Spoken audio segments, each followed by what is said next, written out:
O cérebro humano dedica a maior parte da sua existência construindo ou adaptando seus modelos neurais internos do mundo que nos cerca, definindo o que eu chamo de ponto de vista do cérebro. Assim, tudo que um cérebro humano adulto faz requer uma consulta prévia a esse ponto de vista. Essa é a razão pela qual frequentemente eu digo aos meus alunos que nós enxergamos antes de olhar e ouvimos antes de escutar. Para perceber algo a cada instante, o cérebro tem que confrontar o seu modelo interno do mundo, prever como fluxo contínuo e multidimensional de múltiplos sinais sensoriais.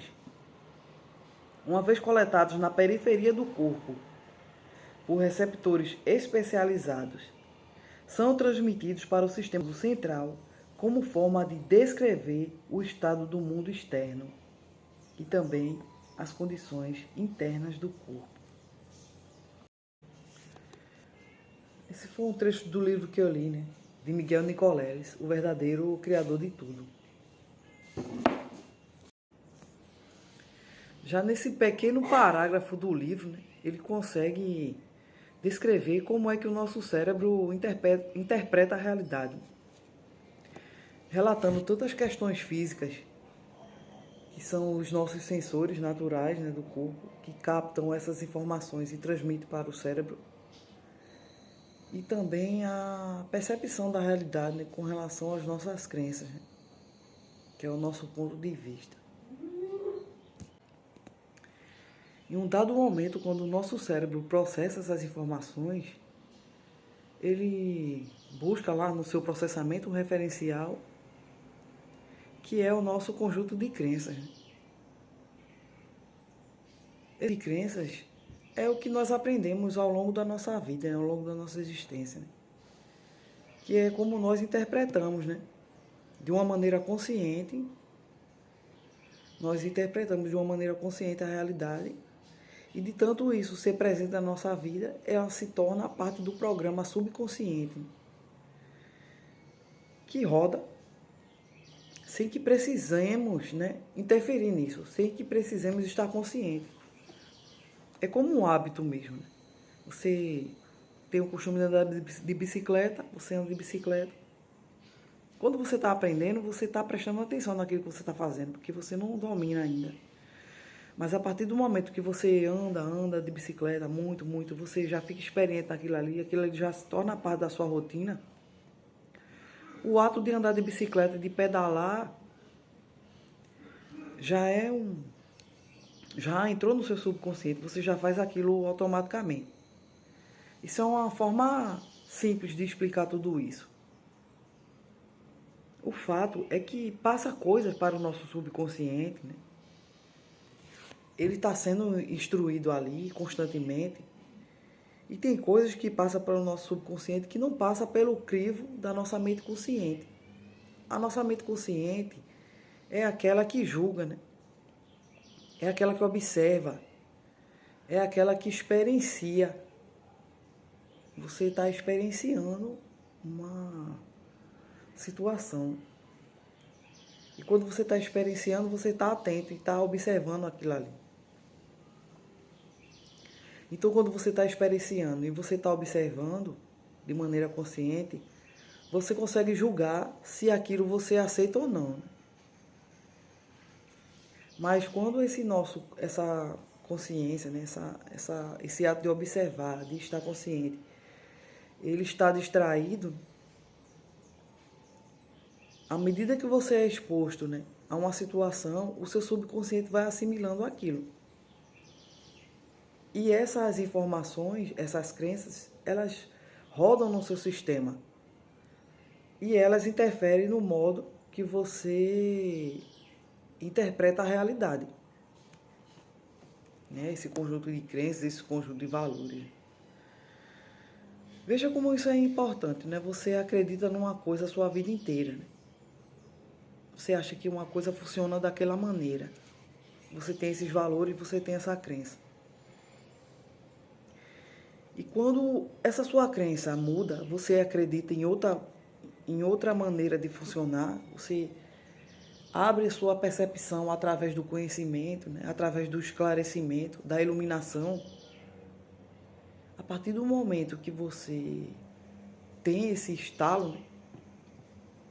A sua maneira de perceber a realidade, né? Em determinada situação muda. Um exemplo prático disso também, né?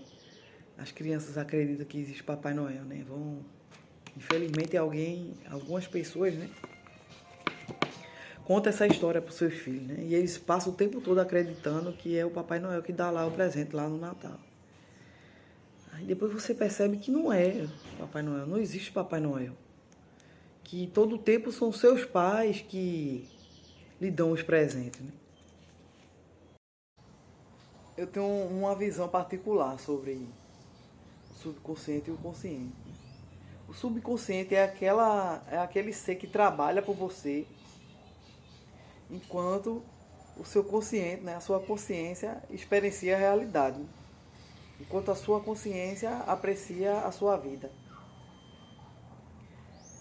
O problema é que muitas vezes nós não identificamos, né, a parte subconsciente que está rodando a nossa percepção da realidade e que permite muitas vezes que nós temos crenças, nós venhamos a ter crenças e essas crenças nos prejudiquem. Não sei se eu estou conseguindo ser claro aqui.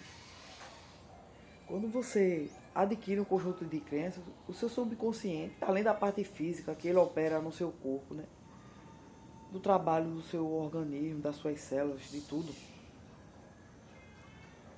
para você viver, ele consegue entender que o seu sistema de crenças ele faz parte do conjunto da preservação e do funcionamento da sua vida.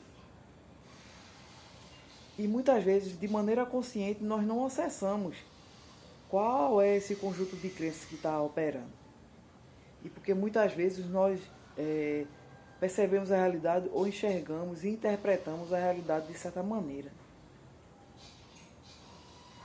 Uma maneira que nos ajuda a começar a verificar todo esse conjunto de crenças que roda no nosso subconsciente é a meditação, né? Além da meditação, tem a hipnose. A meditação você consegue, né? Você só, através do ato de contínuo de meditar, de observar o seu interior, você consegue perceber as suas crenças, né? O que moldou as suas crenças e por que você pensa desse jeito. A outra maneira, alguém pode lhe auxiliar, né, com a hipnose.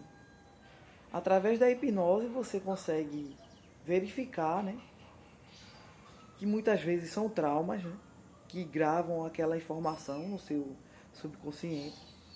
E a partir daquele momento você começa a operar de uma maneira que aquele trauma não volte a acontecer. E muitas vezes aquele trauma foi a maneira como você interpretou, a partir de tudo que você conhecia naquela época, aquela situação que aconteceu com você, que lhe traumatizou, né? Aí você interpretou daquela maneira e uma pessoa, através da hipnose, ela pode fazer você vivenciar novamente aquela situação e interpretar de outra maneira. Esse fato de interpretar de outra maneira, de perceber de outra maneira, já anula o seu trauma. E quando você já não tem mais esse trauma, não é isso que vai reger a sua vida. Então perceba como é importante o nosso conjunto de crenças, conhecer o nosso conjunto de crenças, nosso sistema de valores. Isso é um fato que nós temos que estar sempre reavaliando.